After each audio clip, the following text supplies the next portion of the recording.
Really great to see it. Come on down. So this is Scott and Missy. Is it Portinga or Portinga? Portinga. Okay. So I got a mic for you guys. So if you weren't with us last week, we started this brand new series called Save Me From My Cell Phone. And as we worked through this in the creative process, welcome, by the way, if you weren't with us last week. Well, one of the things the creative team really felt strongly about was like, let's err to the side of hacks. So there's this ethereal conversation, philosophical conversation, and we're going to continue to have that, but also just to go, hey, there's people that are ahead of us in this journey. Scott and Missy were the pioneers of this journey for us. Seriously, like, I read the book and was like, I can't do that, and threw it aside. And then I heard about you guys, and they're like, they read the book and actually did it. So that was a huge inspiration for myself and a small group of us who then did a pilot group. But what we wanted to do is take a few minutes every week of the series and just hear from people who were steps ahead of us and go, so what were the most helpful, or what are the most helpful hacks? So I'm going to give you the mic. Scott, we got about 5 minutes. You got to share it with your wife, though. So this is like, what for you? What's the number one hack that you've developed? So we talked about this last night, and Cal Newport is careful to like describe the word hacks. Because he says, if you try to, sorry, it's intimidating to I make haven't you used do a anything. microphone before. It's too high tech. There you go. Yeah, did you want a megaphone? I should have brought you a megaphone. So yeah, what the word that we like to use is optimization, which I guess can just be, tomato, but optimization. So what we did was we chose values that we have in life, and we chose ways to use tech to optimize those values. So it was kind of like a ground up sort of a philosophy. Which he says is necessary because if you try to just do this here, that, there, you're really not getting the whole, the whole philosophy behind it, and it's hard to change. Huh. So I'll let Missy describe some of those values that we have and how we've used tech to, make hacks. Great, thanks. So we identified like family, friends, work, personal time as our values, and then started putting together some ways that we use tech right now or at the time we were starting, and then how we wanted to use it better with our family and friends and that sort of thing. So one of the first things we did, I think that was the best hack and kind of covers everything, is we turned off all of the notifications. So none of those badges on the text messaging or emails, none of the little things that come in while you're on a different app. And the number goes away too? Yep, the number goes away. So you don't have the red number staring at you. Yeah, no. Yeah. I've even done it on my work phone, so it's been great. Nice. I mean, you got fired. And my boss loves it too, yeah. But when we looked at family, we use TV for watching shows with the kids or letting the kids do it themselves, or the iPad or phones or whatever. And we realized that wasn't really where we wanted to go as a family. So what we did was say to the kids, you get Saturday mornings as a free-for-all, and one night a week we'll do as a family movie night. And that's tremendously changed how we do TV with our family, and been really, I think, a great impact on our family. And then when it's come to text messaging, we tried to do less like, hey, how's it going? Keeping a conversation going. And if we're getting to that point where it's kind of a conversation, we're reaching out with a phone call or FaceTime to have that more intimate conversation or more impactful. Using it to set up quality interactions. And by quality interactions, something that you have to interpret someone's face when you say something awkward, or or you go out for beers, or you go for games, or you just have to see a human being in person, and there's ramifications to what you say to them, or really good feelings from what you say to them and what you get back. So what does it cost you guys relationally? We're going to dive in a little bit more into this next week, but has there been a cost? So we started this during September when Scott goes bow hunting. And I am a stalker wife, so I like the Find My Friends app, and I like his SAT communicator. I can track where he is that way. And that was one of the things we said wasn't really optimizing our relationship. So I've had to delete that. And I think that cost, me not being able to know where he is at every moment, which I don't need to. I mean, it's work or hunting, has been really good for our relationship. Yeah. Sweet. Is there anything else you guys had in mind to share? Because I have one more question, but I don't want to lead you away from what you were thinking about. Oh, no, go ahead. Will you tell the story? So when you first told your kids you were going to do the 30-day detox, I'm going to say, do you mind? But I just put you on the spot. Would you tell us that story?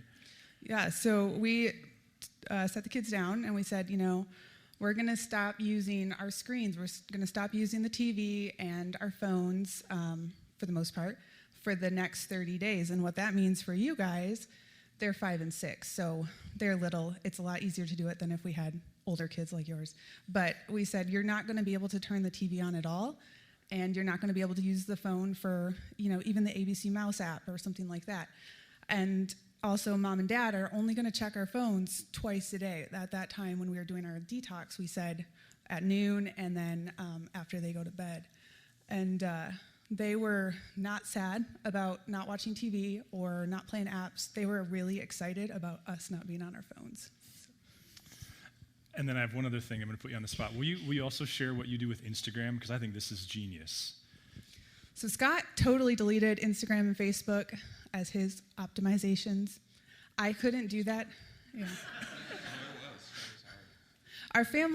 Both our families live in West Michigan, and so we're pretty far removed from them. And I like sharing photos and seeing photos of family members, but I don't like the rabbit holes I can go down on Instagram. So it was on a podcast. Cal Newport was talking to somebody and mentioned this hack that he'd had. And I think I'd already had an idea in my mind, but that kind of formalized it. I install the app on Saturday mornings and do my thing, and then I delete it later on Saturday so that I'm only looking at it one day a week. So basically, you get a window on Saturday, but otherwise it's not there. Mm-hmm, yeah. And it took me, deleting the app for that detox, it took me a couple weeks for my thumb not to automatically turn my phone on, swipe, and then go to the folder where Instagram was stored and open it up. Wow. A couple weeks. It was crazy. Yeah. I appreciate that. Go ahead. Can I just say I love that video? Yeah. I woke up this morning feeling good. Missy's cooking breakfast. The kids are up. And I just get out of bed. I'm in my underwear. And I just sneak over. And so our kitchen kind of goes like this and there's a wall. And I just peek around and I go, chicken feeds. Yeah, chicken feeds. That's awesome. Well, thank you guys. Appreciate that.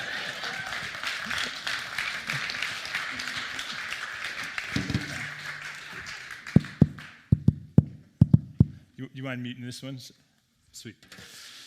There's lots of great ways to volunteer around here, but you got to be really thick-skinned to volunteer for sound. So thanks, Ed, for persisting with all of us.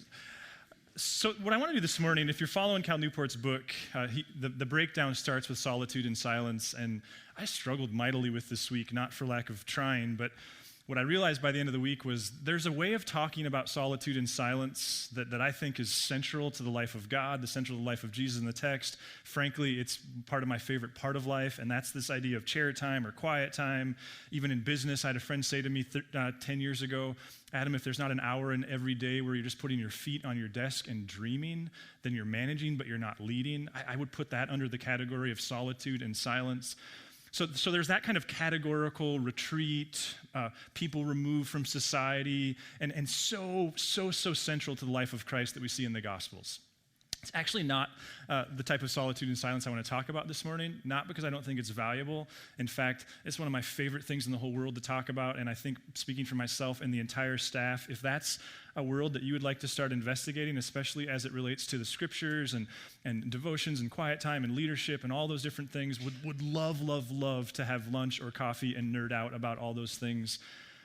But what I want to get you thinking about this morning and where I want to provoke conversation is around the solitude. The word I've been using for it for myself is the interludes, like the 30 seconds here, the 90 seconds there, the 2 minutes there. And the way I've been thinking about this was years ago, when I was on staff at Harvest, which was this great church, mega church in Billings that I had the chance to really grow up from my 20s into when they planted this church here 10 years later.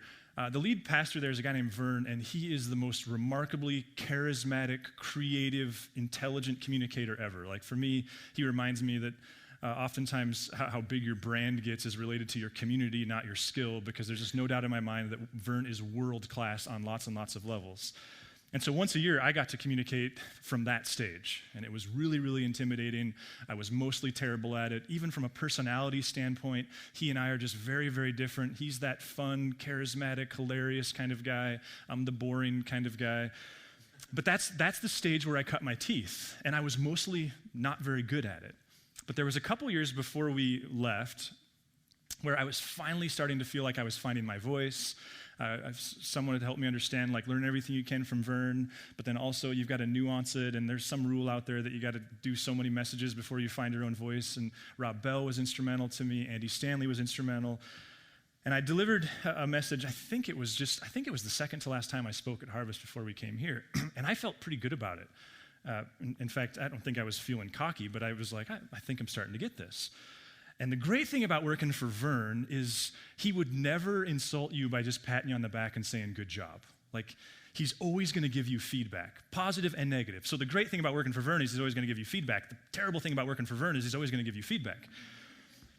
And as a largely insecure person, that can be scary. And I remember real distinctly a couple days after that, it must have been the Tuesday when we got back to work, he pulled me aside and he was like, yeah, good job. And I don't remember any of it. It's that critics mass thing, right? Like 1,000 compliments plus 1 criticism equals 1 criticism. So I don't remember his compliments, but I remember him going, hey, that's blah, blah, blah, blah, all these things that he shared. But this is what I remember. He said, in 30 minutes, you said 80 times. And as a communicator, that was horrifying. And I, of course, I was smart enough to go like, well, he's not lying. He wouldn't want to sabotage me. This must be accurate. And then he was encouraging. He said, go back, listen to yourself. You'll hear it. And in fact, it's one of those habits, like lots of habits, once you're consciously aware of your use of or like, or so, it becomes easier to break. Now, not done. I still do it. In fact, I heard myself do it already at least once this morning. But it's this thing. And if you've studied communication, what you know is those filler words. What happens is we're communicating, whether in a conversation or from a stage, and there's this pause in your brain, but I don't know what I'm going to say next, so what you're doing is you're verbalizing the gaps. What am I going to say next? There's this thing that happens. I wonder if there's not a parallel there as we think about our phones, that as life happens, interactions with coworkers, interactions with friends and family, as life occurs in our everyday space, there are these built-in breaks. Like, think about the written word on a page. How hard would it be to read a book if there was never a gap, never a sentence ending and another one beginning? I mean, only Dallas Willard can get away with doing that, right? Which is a joke for those of you who've read Dallas Willard. But for the rest of us, we need that little space in between there. I wonder if we're built that way. Like, what's different about our day, and I think Cal Newport does a good job of this, is before there were iPhones, there were cell phones. And before there were cell phones, there were telephones. And before there were telephones, there were telegraphs. And same with the iPhone. Before there was this screen that you carried around in your pocket, that there were TVs. And before TVs, there were radios. So there's always been this tension where technology interrupted us. But what's unique? What's unique is that those little interludes, like, while you're waiting for your daughter to get out of soccer practice, you don't have to get out of the car and go socialize with the other parents. You can sit in your car and catch up on Facebook. And I think one of the real tensions is it's productive. You're checking things off your list. Think of the 30 seconds. I know I've caught myself in this. The walk from my office to the bathroom and back to my office, I can answer 3 emails in that time. And I think the question that I want to put out for you this morning is what's the value? Like, what are the value of those little interludes? What's the value of being bored at the post office and thinking to yourself, I can't believe you thought that it's their job to package it for you. You're just supposed to mail it here. Like, what's the value of the line at the grocery store? Here's a picture for you. And if this is too crass, sorry. But this is called the Standard Toilet, one word. It's currently in this developmental stage. It's a European, I think it's a British company. They've applied for patents for everything from a 3-degree to a 35-degree angle, which, just to put it in perspective, 35 degrees is that of a slide at the park. The question is why? Why are they doing this? And of course, they would say, well, one thing they're doing is helping you, their customer, with hemorrhoids. This will prevent hemorrhoids, they say. But of course, what's the bigger reason? What's going on here? Well, the bigger reason is companies, especially large companies, especially companies that count their employees in the dozens or even hundreds, there's this huge loss of productivity. We've come up with vacation time, we've come up with sick time, we've come up with lunch time, we've come up with start time, we've come up with end time, but who wants to be the boss knocking on the bathroom saying, hey, you've been in there for a half an hour watching Netflix? So there's this thing. Dwayne, you can get one at the office. So all in-state employees now sit on a 13-degree toilet. Because the design is, it's not comfortable to sit there. But here's my question. What does that reveal? And again, here's where I want to challenge you to begin doing your own work as you analyze your own life, as Scott and Missy talked about, like building from the ground up. As you think about yourself as a relational being, what's the value of those 3 minutes where you're bored? I had it happen to me this week. There's a friend who's doing some leadership stuff, a part of this place, and someone had mentioned some tough leadership stuff that he's involved in, and it was in the walk from lunch back to my office that I thought of that friend and prayed for that friend. 2 months ago, I would have been looking at email during that interlude. Like, what's the value of those little gaps as it relates to relationship and the way, and we're going to talk more about this next week, that those are the moments where we daydream about having people over for dinner. What's the value as it relates to your creativity? I mean, have your best ideas ever really been born in creative meetings? Or were they in the shower? Were they as you walked from A to B? What's the value as it relates to your gratitude? We've explored so much over the years that the grateful life is the healthy life, that it's not a circumstantial thing, it's something more than that. When are you most likely to be grateful? When you sit down and tell yourself to write down 20 things? Or as you're walking to the chairlift and you look around and you realize you won't always be 25 years old and healthy and able to do this, but in this moment you are. Like what's the value of those interludes? We looked last week, Philippians 4, and in my own insecurity, I always get insecure when there's a series that's not based from a book or this large theological construct or these multiple verses, but really just one little comment in the text. And I'm just acknowledging to you where I lived in the text during this season where I was doing the heavy lifting of this material was just one place. It's in Philippians 4. I actually challenged you to memorize it last week or maybe to spend the month doing that. But it starts this way. Rejoice in the Lord always. I'll say it again, rejoice. Let your gentleness be evident to all, the Lord is near. Do not be anxious about anything, but in everything, by prayer and petition with thanksgiving, present your requests to God, and the peace of God, which transcends all understanding, will guard your hearts and minds in Christ Jesus. Now, we asked last week, like, what's Paul selling? What's the promise? What's the bill of goods? What's he marketing? And what we said is, well, he's marketing peace. He's marketing some kind of an interaction with God that transcends experiences, circumstances rather. And we said, how? And last week we had this great conversation about the attention economy. Well, great, that sounds arrogant, but we had this big conversation about the attention economy and that maybe the most powerful, the most valuable commodity on the planet is your attention. Not just when you sit down to give attention to something, but in the interludes. So here's my question. If we were to take Paul seriously, rejoice in the Lord always, give thanks, do these things. If we were to take that seriously, when does he have in mind that we would do this? Would be one way to ask the question. Or elsewhere he says, pray continually. Does that mean that we're all fundamentally supposed to be monks? Like that we're supposed to be removed and detached from everyday culture? Like what's the how behind this? He keeps going, and I find this second part really hard to memorize. Finally, beloved, whatever's true, whatever's honorable, whatever's just, whatever's pure, whatever's pleasing, whatever's commendable, if there's any excellence and if there's anything worthy of praise, think about these things. So last week we talked about the what and the how. I guess the question that I'm trying to put out in front of you this morning is the when. Realistically, when are we to do these things? And could it be that from a marketing framework, there's this great understanding that most of the human experience is accounted for? There's great competition in what you do in the 1 hour chunks and the half an hour chunks and on Friday night and on Sunday afternoon. Where's the untapped market? if you're to get all conspiracy theory? Maybe it's while you go to the bathroom, while you walk from the office back to your car. Maybe it's while you have that 87 seconds before the person that you're meeting for coffee shows up for coffee. And what if those moments really have tremendous value when left to boredom?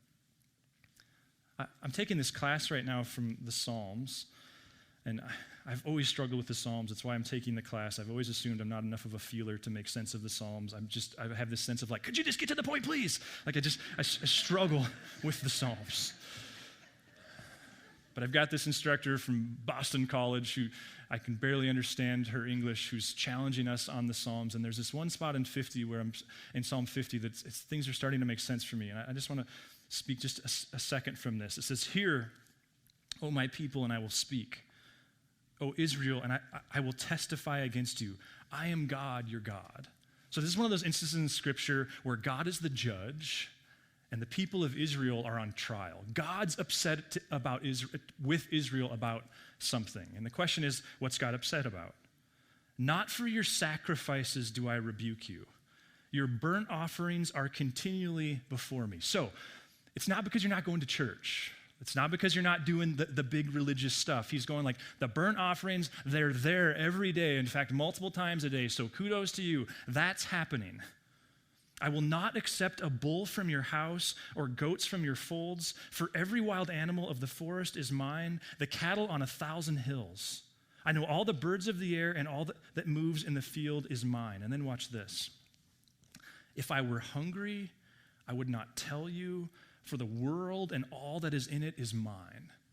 See, in the ancient Near East, the world that Israel was born into, that it started from, there's several reasons to offer a sacrifice, but the most dominant reason to offer a sacrifice was unequivocally because the gods were hungry. The belief system was that the gods created humans as their slaves. In fact, in the Epic of Gilgamesh, which is a story that parallels that of our Noah story, just like the Noah story, in the Epic of Gilgamesh, the gods, things flood, all people die, and the earth is left without people. And the gods, therefore, they have to start digging their own trenches. Because they've got to come up with their own irrigation system. Because the gods have to grow their own plants and their own crops. Because the gods have to raise their own animals and hunt their own wild game. Because the gods have to slaughter their own animals and cook their own animals. Because the gods are responsible for feeding themselves. And they get sick of it. And in the Epic of Gilgamesh, there's a point where they go, let's bring back humans. And let's enter back into that situation where we provide rain, which provides crops, which provides animals, and they provide sacrifices, which in turn keeps us fed. That's the system that the Bible was written in. And here's Psalm 50, who's going, let me just read that one more time. "If I were hungry, I would not tell you, for the world and all that it is in it is mine." In other words, I don't need you to feed me. It's not the way the system works. "Do I eat the flesh of bulls or drink the blood of goats? Offer to God a sacrifice of thanksgiving and pay your vows to the Most High." Now, if you go back and read Psalm 50, the context of Psalm 50 is this reminder of the Mosaic covenant, which involves this idea that God is going to call a people to be a special kind of people. It's a call back to, we explored earlier in the year, I think it was last year actually, this idea of creation theology versus salvation theology, that they're both lenses apparent in the text. Salvation theology is God loves you, you're his beloved, he sent his son to deal with evil on your behalf. God loves you. But creation theology, not to be confused with creationism theology, creation theology is God has a job for you to do. He has a role for you and I to play. You're to be God's people, his stewards. You're to have a certain kind of character, a certain kind of ethos. Justice and mercy are to be yours. I desire mercy, not sacrifice, God says. What's going on in Psalm 50 is a God who's going, hey, enough with the burnt offerings. What I need from you is to be my people at work, at home, as you go about life. See, here's what got me thinking this week. Does the psalmist have iPhones in mind? Of course he doesn't.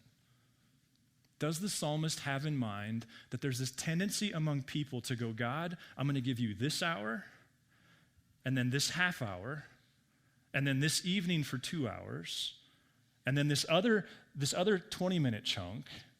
Like, we want to give God the big chunks, and what is God ultimately saying? I want it all. Like, I want who you are. I want this transcendent connection, which can become burdensome, and I don't think that's at all what he has in mind. But what if the interludes are as important and as valuable to your own devotion to God, to your own desire to be the right kind of person, as are the big chunks of time? And what if one of the human dangers is we keep wanting to give God the big chunks, and God goes, congratulations, they're valuable, they serve a certain means.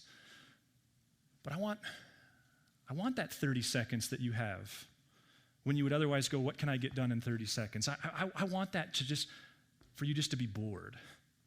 What's the value of the interludes? And one of my challenges I would give you is just pay attention. Like, how willing are you to go with just complete and utter boredom? And I can't help but wonder, like, would Moses have heard the burning bush if he had an iPhone? Seriously. Or would he have been preoccupied? Because you know what the problem is? It's productive. And I think part of what we have to explore next week is part of this involves an acknowledgement, and that's what I was kind of baiting the Portingas for. Part of this is an acknowledgement is I will be less productive. And how do we find that tension? I had this professor in college. See, there it was. Now you're all going to hear it and count. You can tell me how many. 2. Walt Utrosky was his name. I avoided him like the plague. I did not want to take a class from Walt Utrosky. He was an English professor. I was an English minor. He looked like the definition of boredom. He looked just like Vincent van Gogh. He had the beard, the 20-year-old suit, and he walked like a robot. He had perfect posture, and he just seemed like that professor who you could never get a good grade from, and it would be boring as all get out, and so I just avoided him. Well, my junior year, many of you have had this experience. There was a class that I had to have to graduate, and what would you know? But Walt Utrosky was the one teaching it, so I took the class, and he was stinking hilarious. Loved him. Super dry, super sarcastic, very intelligent, very kind. I got an A in the class. I'm going to take him again. And I was pumped when I saw that my senior year, he was teaching a class called Senior Portfolio, which is this class that I don't know if it's the case at all schools, but MSU Billings, where I was at, you had to take this class if you were an English major or minor before you graduated. And so first day of class, we're sitting in this class, and I feel like there was only like 9 or 10 of us. We were in this circle, and there's Dr. Utrosky, just perfect posture, as formal as could possibly be. He was from the South. He behaved like, he was just that guy.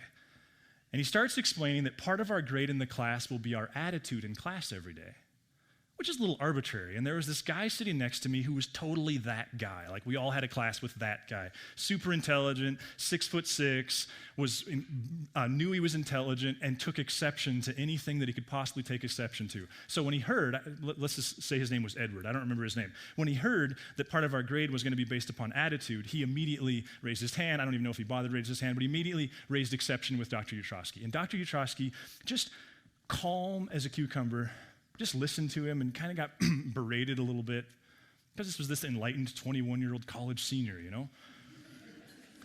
And Dr. Utrosky just reached around. I remember he was sitting on a stool. He reached around on his desk, and he grabbed his grade book, and he got his mechanical pencil, and he said, well, let me give you an example.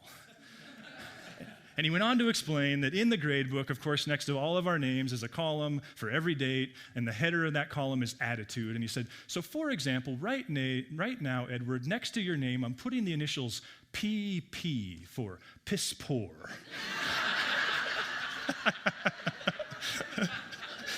But he said it with like zero inflection, just dry as could be.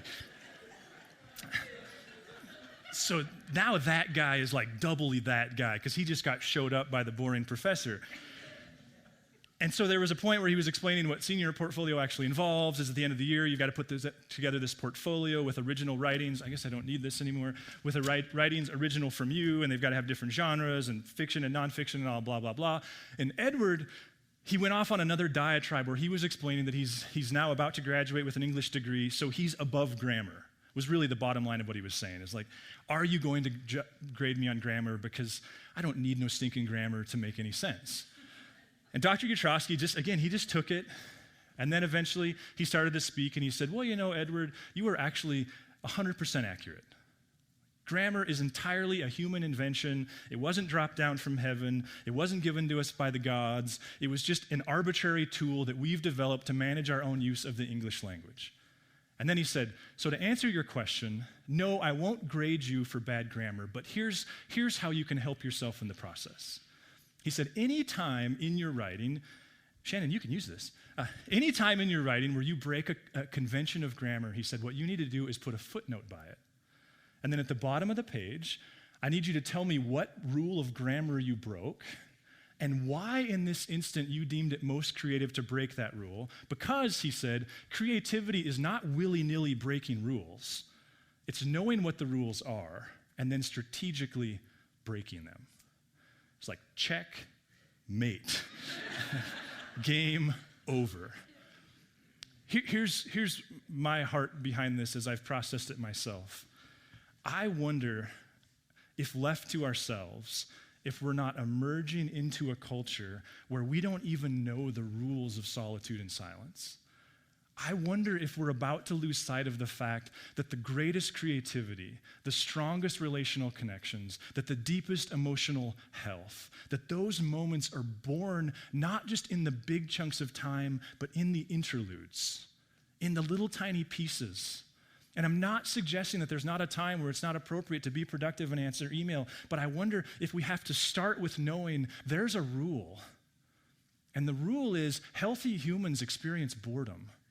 Healthy humans experience seasons where they're not being stimulated. Healthy humans, here's ultimately Cal Newport's question, and I think it's a great one.